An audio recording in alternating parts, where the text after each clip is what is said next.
ברוכים הבאים לארכיון הציוני הנמצא בכניסה לעיר ירושלים ליד בנייני האומה. הארכיון הציוני הוקם ב-1919 בברלין, בשנות ה-30 של המאה ה-20.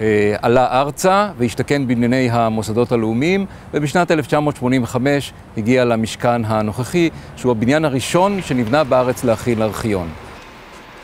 הארכיון הציוני הוא ארכיון של ההסתדרות הציונית העולמית, והוא מכיל את כל התעודות והמסמכים והתיעוד של המפעל הציוני בארץ ישראל ושל כל המוסדות הלאומיים.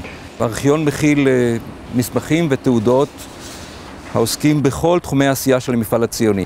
בסך הכל הארכיון מכיל כ-80 מיליון פריטים, בהם 150,000 מפות ותוכניות, מעל 1,000,000 תצלומים ונגטיבים, כ-4,000 כרזות, 23,000 כרוזים, אלפי הקלטות של דוברי הציונות, אוסף מוזיאלי קטן ועוד.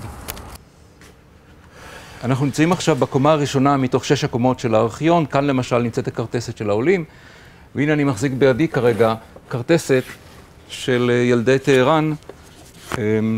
כאן אנחנו מחזיקים בעצם מידע על כל הילדים שלו במסגרת הפרויקט הזה של העלאת ילדי טהרן לארץ ישראל.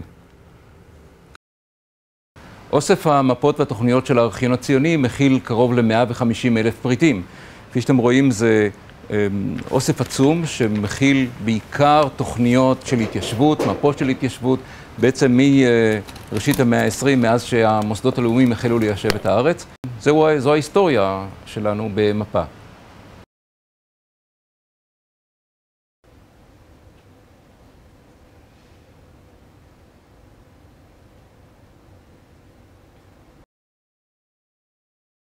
יש פה בארכיון הציוני 2 חדרים שמיועדים להרצל. פה בחדר הזה יש לנו את הארכיון האישי שלו, אתם יכולים לראות שיש פה כמות אדירה של חומר.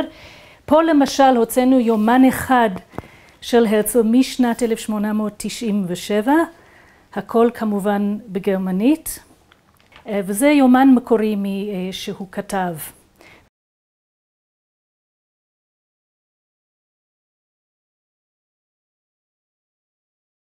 מאיפה השטחים האלה שלך?